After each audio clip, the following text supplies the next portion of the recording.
మరి రంగారెడ్డి జిల్లా చేవెళ్లలో జరిగిన బస్సు ప్రమాదం ఏదైతే ఉందో ఇది దాదాపుగాను 9:30 గంటల ప్రాంతంలో ఈ ప్రమాదం జరిగినట్లుగా తెలుస్తుంది. మరి దీనికి సంబంధించి సీసీ ఫుటేజ్ వీడియో కూడా వైరల్ అవుతుంది. బస్సు వెళ్తున్న నేపథ్యంలోన ఆపోజిట్ లోని టిప్పర్ లారీ కంకర లోడుతో ఉన్న టిప్పర్ లారీ దాదాపు 15 నుంచి 20కి పైగా క్వింటాళ్ల లోడు దానిలో ఉన్నట్లుగా కూడా తెలుస్తుంది. మరి ఇది హెవీ లోడుతో వెళుతున్న నేపథ్యంలోని ఈ ప్రమాదం సంభవించింది. మరి బస్సు విజువల్స్ లోని ఫొటోస్ లోని చూస్తూ ఉంటే ఈ ఆపోజిట్ లో గుద్దడం వలన బస్సు లోపలికి విండోస్ అయితే ఓపెన్ అయ్యే ఉంటాయి. అలాగే డ్రైవర్ దగ్గర ఉన్న ఆపోజిట్ పార్ట్ ఏదైతే ఉందో అది పూర్తిగా బద్దలైపోయి దూసుకుంటూ కూడా వెళ్ళిపోయింది. మరి దాని లోపల నుంచి కిటికీస్ విండోస్ ఉన్న నేపథ్యంలో విండోస్ లోపలికి మొత్తం ఈ కంకరంతా కూడాను దానిలోకి లోడ్ అంతా పడిపోయినట్లుగా కనిపిస్తుంది. మరి పడిపోయిన నేపథ్యంలో ఎవరైతే విండోస్ సైడ్ కూర్చున్నారో వాళ్ళందరూ మొత్తం అది అక్కడ మొత్తం పూర్తిగా బస్కి సంబంధించిన లోపల భాగంలోనూ అన్లోడ్ అయిపోయింది మొత్తము.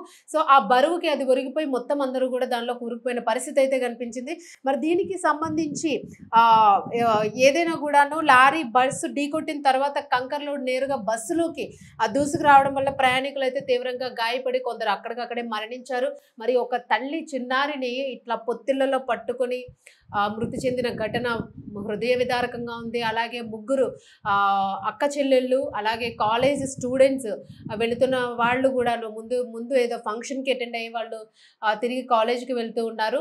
హైదరాబాద్లో కాలేజీలు చదువుతూ ఉన్నారు విద్యార్థులు, ఇంటర్ డిగ్రీ చదువుతున్న విద్యార్థినులు దీనిలో మృతి చెందినట్లుగా చూసాం. మరి దీనికి సంబంధించి ఎవరెవరు మృతి చెందారు అనే వివరాలను ఒకసారి చూసుకుందాము. సో ఇది ఖచ్చితంగా ఉపయోగపడే అవకాశం ఉంది ప్రతి ఒక్కరికి కూడా. సో ఎవరు మృతి చెందారు అనేది ఒకసారి చూసుకుంటే మరి దీనికి సంబంధించి వారు చెప్తూ ఉన్నారు, ఒక రకమైన నరకాన్ని చూసాం మేము, హెవీ లోడ్ని మేము వెయిట్ బరువు కాయలేకపోయాము అని చెప్పేసి బయటికి ఏదైతే గాయాలతో బయటపడిన వారు ఉన్నారో వాళ్ళందరూ కూడా తెలియజేయడం జరుగుతూ ఉంది. అసలు బయటికి అసలు చేతులు కాళ్ళు కూడా కదపలేని పరిస్థితి, ఊపిరి ఆడలేదు ఒక్కసారిగా మాకు అందరికీ కూడాను అని చెప్పేసి. మరి మృతుల వివరాలు అయితే ఇట్లా ఉన్నాయి. దస్తగిరి బాబా బస్సు డ్రైవరు, అలాగే తారీబాయి 45 ఏళ్ళు దన్నారం తాండా నుంచి ప్రయాణిస్తూ ఉన్నారు. అలాగే కల్పన 45 సంవత్సరాలు బోరబండ నుంచి, బచ్చన్ నాగమణి 55 సంవత్సరాలు బానూరు నుంచి, ఏమావత్ తాలిబామ్ దన్నారం తాండా నుంచి, అలాగే మల్లగండ్ల హనుమంతు దౌలతాబాద్ నుంచి, అలాగే గుర్రాల అభిత 21 సంవత్సరాలు యాలాల్ నుంచి, గోగుల గునమ్మ బోరబండ నుంచి, షేక్ ఖలీద్ హుసేన్ తాండూరు, తబుసుం జహాన్ తాండూరు, అలాగే క్షతగాత్రుల్లో ఉన్నవారు ముందు చెప్పిన వాళ్ళందరూ కూడా మృతి చెందిన వారు. సో మృతుల సంఖ్య ఇంకా పెరుగుతూ ఉంది. ప్రస్తుతానికి క్షతగాత్రులు బాగా గాయాల పాలైన వారు హాస్పిటల్కి తరలించిన వారి వివరాలు అయితే సేకరించిన నేపథ్యము ఈ లిస్టును పంపించడం జరిగింది. వెంకటయ్య, బుచ్చిబాబు దన్నారం తాండా, అబ్దుల్ రజాక్ హైదరాబాద్ నుంచి, వెన్నెల, సుజాత, అశోక్, రవి, శ్రీను తాండూరు నుంచి, నందిని తాండూరు, అలాగే బస్వరాజ్ కోకట్ కర్ణాటక నుంచి ప్రయాణం చేస్తూ ఉన్నారు. ప్రేరణ వికారాబాద్, సాయి, అక్రమ్ తాండూర్, అస్లాం తాండూర్ నుంచి. సో వీరందరూ కూడా దాదాపు 70 మంది ప్రయాణికుల్లోనే మృతి చెందిన వారు. అలాగే వీళ్ళందరూ కూడా గాయాల పాలైన వారి డీటెయిల్స్ ఇవన్నీ కూడా ఇంకా మరిన్ని వివరాలు అయితే తెలియాల్సి ఉంది. మరి ఈ నేపథ్యంలోనే ప్రమాదం జరిగిన నేపథ్యంలోని వారికి సంబంధించిన కుటుంబీకులు సంప్రదించడానికైతే కొన్ని ఫోన్ నెంబర్స్ని ప్రభుత్వం ఇవ్వడం జరిగింది. ఖచ్చితంగా ఈ హెల్ప్ లైన్ నెంబర్స్ని సంప్రదించి ఫోన్ చేసి తెలుసుకోవచ్చు అని చెప్తూ ఉన్నారు. సో ఎందుకంటే మృతి చెందిన వారికి సంబంధించి పంచనామాలు జరపాల్సిన పరిస్థితి ఉంటుంది. వారు ఎక్కడి నుంచి ప్రయాణం చేస్తున్నారు ఈ డీటెయిల్స్ అన్నీ కూడా వాళ్ళకి సంబంధించి తెలియాల్సిన అవసరం ఉంది. కాబట్టి ఎవరివైనా మృతదేహాలు ఒకవేళ దొరకని పక్షంలో మీకు సంబంధించిన కుటుంబీకులు ఎవరైనా దీనిలో ప్రయాణిస్తున్నారని తెలిసిన నేపథ్యంలోనే ఖచ్చితంగా మేము ఇచ్చిన ఈ టోల్ ఫ్రీ నెంబర్స్కి అయితే ఇది ప్రభుత్వం తరఫు నుంచి వచ్చిన టోల్ ఫ్రీ నెంబర్స్. మరి దీనికి సంబంధించి మృతుల వివరాలకి సంబంధించి కుటుంబీకులు ఎవరైనా సంప్రదించాలి అని అనుకుంటే మీకు సంబంధించిన బంధువులు ఎవరైనా ఈ బస్సులో ప్రయాణం చేస్తున్న నేపథ్యంలోని రంగారెడ్డి బస్సు ప్రమాదంపై హెల్ప్ లైన్ ఏర్పాటు చేసింది ప్రభుత్వము. కంట్రోల్ రూమ్ నెంబర్లు 9912919545. మరోసారి రిపీట్ చేస్తూ ఉన్నాము, 9912919545. ఇంకొక నెంబరు 9440854433. 9440854433. ఫోన్ నెంబర్స్ని తెలుగులో కూడా చెప్తూ ఉన్నాము. 9912919545. మరొక ఫోన్ నెంబర్ 9440854433. ప్రయాణికులకి సంబంధించిన కుటుంబ సభ్యులు, బంధువులు వీటి ద్వారా సమాచారాన్ని తెలుసుకోవచ్చు అని ప్రభుత్వం అయితే మీకు హెల్ప్ లైన్ నెంబర్స్ని ఇవ్వడం జరిగింది.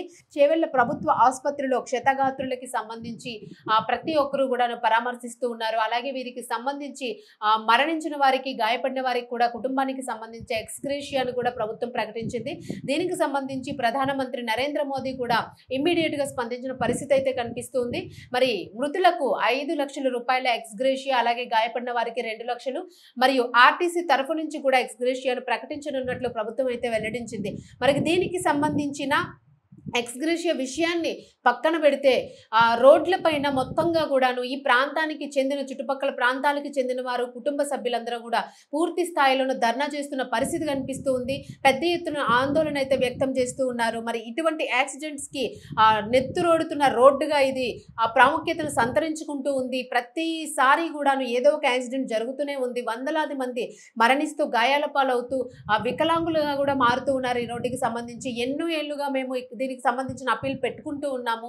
రోడ్ని 4 లేన్ రోడ్డుగా మార్చండి అని చెప్పేసి. ఎందుకంటే హెవీ వెహికల్స్ వెళ్తూ ఉంటాయి, అసలు జాగా తప్పుకోవడానికి జాగా అనేది దొరకదు, నిత్యం కూడా రద్దీగా ఉంటూ ఉంటుంది. మరి దీనికి సంబంధించి ఎట్టి పరిస్థితుల్లోనూ కూడా దీన్ని, ఈ యాక్సిడెంట్ అయినా మీరు ఎగ్జాంపుల్గా తీసుకొని ఇప్పటి వరకు కనీసం దీంతోనైనా అడ్డుకట్ట వేయాలి యాక్సిడెంట్స్కి అని చెప్పేసి ఆందోళన వ్యక్తం చేస్తూ ఉన్నారు. రోడ్డుపైనే బైఠాయించి కూడా నాయకులను ఎవరిని రానివ్వలేని పరిస్థితి కూడా అక్కడ కనిపిస్తుంది. మరి స్థానికంగా ఉన్న ఎమ్మెల్యేని కూడాను అసలు అక్కడికి రానివ్వలేని పరిస్థితి. మరి దీనికి సంబంధించి ఆయన అక్కడి నుంచి కూడా వెళ్ళిపోయారు. ఎందుకంటే ప్రజలు తిరగబడే పరిస్థితి కనిపిస్తూ ఉన్న నేపథ్యంలోని మరి ఈ ప్రమాదం జరిగిన NH-163 హైదరాబాద్ బీజ్పూర్ రహదారి ఇప్పటికే అనేక యాక్సిడెంట్ అయితే చవిచూస్తూ ఉంది. ఈ 2 లైన్ల రోడ్డుగా ఉన్న దీనిలోని ప్రమాదాలు జరుగుతున్న నేపథ్యంలో ఉన్న రోడ్డుని అయితే ఎక్స్టెండ్ చేయాలి ఖచ్చితంగా అని చెప్పేసి అంటూ ఉన్నారు. అలాగే స్పీడ్ లిమిట్ కి సంబంధించి ఒకదానినొకటి క్రాస్ చేస్తున్న నేపథ్యంలోన ఎదురెదురుగా వచ్చినప్పుడు కూడాను డ్రైవర్లు అంచనా వేసుకోలేకపోతున్నారు ఎంత స్పీడ్తో వెళ్ళాలి ఏంటి అన్నది. ఆ అంచనా వేయలేని నేపథ్యంలో యాక్సిడెంట్స్ అన్ని జరుగుతూ ఉన్నాయి అని చెప్పేసి కూడా ఒక రకంగా వాదన వినిపిస్తుంది. మరి ఈ రోడ్లో ఖచ్చితంగాను 4 రోడ్ల విస్తరణ పనులు ఆలస్యం కావడం వల్లనే, జాప్యం జరగడం వల్లనే ఈ యాక్సిడెంట్ జరుగుతున్నాయి అనేది చెప్పేసి అయితే మాత్రము పెద్ద ఎత్తున ఆరోపణలు వినిపిస్తున్నాయి. ఆందోళన చేస్తూ ఉన్నారు. అక్కడి నుంచి కదలని పరిస్థితి, వాళ్ళకి ఒక క్లారిటీ ఇవ్వాలి అని చెప్పేసి వాళ్ళు ఇక్కడ ఆగ్రహంగా మాట్లాడుతున్న పరిస్థితి కనిపిస్తుంది. మరి దీనికి సంబంధించి హాస్పిటల్స్ దగ్గర కూడా, ప్రభుత్వ హాస్పిటల్స్ దగ్గర వారిని పరామర్శిస్తూ క్షతగాత్రులకి త్వరితగతిన ట్రీట్మెంట్ అందజేయాలనే ప్రయత్నం చేస్తూ ఉన్నారు. సో విజువల్స్ లో చూసుకుంటే నిజంగానే అసలు ఇది అత్యంత హృదయ విదారకమైన ఘటన, చాలా బాధాకరంగా ఉన్న విషయము. అసలు మంటల్లో కాలిపోయి మరణించిన వారిని చూసాము. ప్రస్తుతం ఇలా ఇరుక్కుపోయి ఊపిరాడని పరిస్థితిని చూస్తూ ఉన్నాము. అసలు బస్సు ప్రమాదాలు చేయాలంటేనే భయపడిపోతున్న పరిస్థితి కనిపిస్తోంది. మరి దీనికి సంబంధించి ఖచ్చితంగా రోడ్ల విషయంలోని, అలాగే వాహనదారుల స్పీడ్ విషయంలోని లిమిట్ ఉండాలని చెప్పేసి అయితే మాత్రము ప్రజలు ఆందోళన చేపడుతున్న పరిస్థితి కనిపిస్తుంది. మరి ఏది ఏమైనా కూడా దీనికి సంబంధించి ప్రభుత్వ అధికారులు, యంత్రాంగం కూడాను త్వరితగతిన పూర్తి చేస్తూ ఉందా, కంకర్ని తీసే ప్రయత్నం చేస్తూ ఉన్నారు. ఇంకా దాన్ని తొలగిస్తున్న కొద్దీ మిగిలిన లోడ్ అంతా కూడా బస్సు మీదకి ఒరిగిపోతున్న పరిస్థితి కనిపిస్తుంది. సో ఒకవైపు అది ఒరుగుతూ ఉంటే మళ్ళీ దీన్ని క్లియర్ చేస్తున్న పరిస్థితి కనిపిస్తుంది. సో ప్రతి ఒక్కరికి కూడా ఇది కాస్త ఇరకాటమైన ఇబ్బందికరమైన పనిగానే మారినప్పటికీ కూడాను జేసీబీలన్నీ కూడా ఈ పని మీదే కృషి చేస్తూ ఉన్నాయి. అలాగే మృతదేహాలకి సంబంధించి వారి బంధువులకి వివరాలు ఇచ్చే ప్రయత్నం చేస్తూ ఉన్నారు, వాళ్ళకి పరీక్షలు చేస్తూ ఉన్నారు. ఎందుకంటే దీనికి సంబంధించి ఖచ్చితంగా డిఎన్ఏని టెస్ట్ చేసుకోవాల్సి ఉంటుంది. ఎవరు ఈ కుటుంబ సభ్యులు ఏంటి అన్నది తెలియాల్సిన అవసరం కూడా ఉంది. సో కుటుంబ సభ్యులందరూ కూడాను రోధిస్తున్న పరిస్థితి అక్కడ. అసలు అంటే ఎవరికో జరిగింది అని, అయ్యో ప్రమాదం జరిగింది అని ఎక్స్పెక్ట్ చేసి వాళ్ళ గురించి ఆలోచిస్తూ ఉన్న నేపథ్యంలోనే మా కుటుంబ సభ్యులకు కూడా ఇలాగే జరిగింది అనే ఒక షాక్కి అయితే అక్కడ అందరూ కూడా గురైన పరిస్థితి చూస్తూ ఉన్నారు.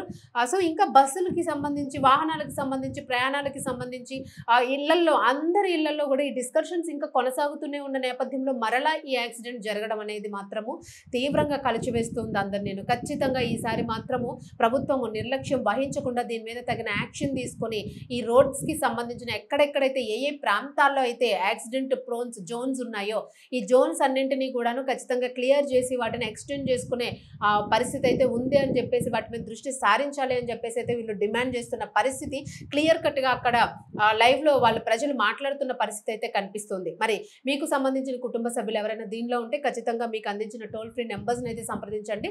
టోల్ ఫ్రీ నెంబర్స్ మరొకసారి చెప్తూ ఉన్నాము.